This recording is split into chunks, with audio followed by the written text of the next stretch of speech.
Merhaba tompoko lafinaritra tompoko vavy dia mbola ankafalinana indray no alorananao ny mety toetry ny andro ary ho an'ny 3 andro manaraka.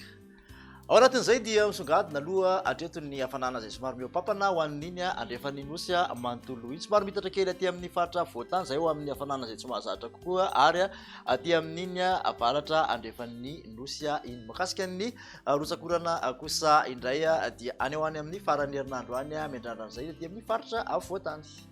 Ujerentsika amin'ny Tsipriany ary izay mety toetry ny andro izay ho andra-pisa maraina dia misy ny andianjavona ny vamaraina aty amin'ny faritra voatany manontolo iny raha toa ka misy tandrifin-drahona miserana kosa aty amin'ny manodidina ny taolany aro sy ny morotsiraky ny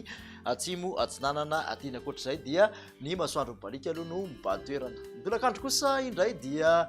mbola mitoetra trany ny rotsakorana izay tandrifin-drahona aty amin'ny taolany aro sy ny tapany atsimo atsinanana aty misy tandrifin-drahona miserana ihany koa aty amin'ny farana atsinanana ny faritra vakana karatra sy amoro-maniaro oto mahatsiatra iny fa ny ankoatr'izay aloha dia ifandimby ny rahona sy ny masoandro.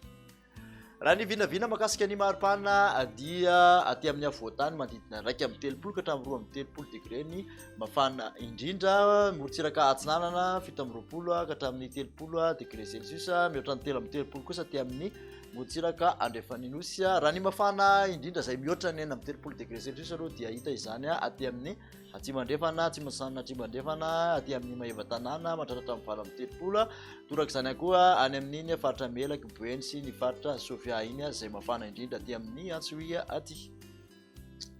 Toy ny toetry ny andro ho an'ny zoma dia misy ny tandrifin-drahona izay mety hanakotroka izany ny tolakandro aloha aty amin'iny ilany atsinanana voatany manontolo iny mahazo any aty amin'ny tapany atsimo faritra atsinanana vadivavy fitovinany iny misy tandrifin-drahona ihany koa aty amin'ny faritra atsimo atsinanana ka hatraty taolany aro. Ny ankoatr'izay aloha dia ifandimby ny rahona sy ny masoandro. Makasika ny vinavina ho an'ny maripana ny zoma dia manodidina ny 1 amby 30 ka hatramin'ny 2 amby 30 mafana indrindra aty amin'ny voatany 9 amby 20 ka hatramin'ny 1 amby 30 ny morotsiraka atsinanana ary 30 ka hatramin'ny 9 amby 30 aty andrefan'ny nosy aty mbola tafakatra hatramin'ny 4 amby 30 aloha mahevatanana raha toa ka 9 amby 30 ka hatramin'ny 7 amby 30 ny faritra aty Maintorano Mahajanga sy Antsoia aty toraka izany ihany koa aty Beroro dia 9 amby 30 degré celsius.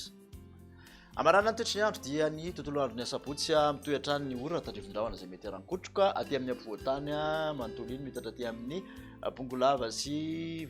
Betsiboka izany mahazo ny tapany atsimo faritra loatra mangoro sy atsinanana ary vadivavy fitovinany atsimo atsinanana misy tandrifin-drahona ihany koa aty amin'ny manodidina ny Analalava sy Nosy Sambrano aty ny ankoatr'izay dia ifandimby ny rahona sy ny masoandro. Ny maripana vao vinavina dia mbola manodidina ny 7 amby 20 ka hatramin'ny 2 amby 30 hatrany aloha ny mafana indrindra dia amin'ny faritra voatany 30 eo ny morotsiraka atsinanana 1 amby 30 ka hatramin'ny 7 amby 30 ny morotsiraka andrefan'ny nosy mbola mafana hatrany mihoampampana aty mahevatanana 9 amby 30 degré celsius raha toa ka 4 amby 30 aty amin'ny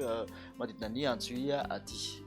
Dia makasitraka anao indray nanaraka izay trano farany ary dia manasana trano moa amin'ny manaraka indray veloma tompoko.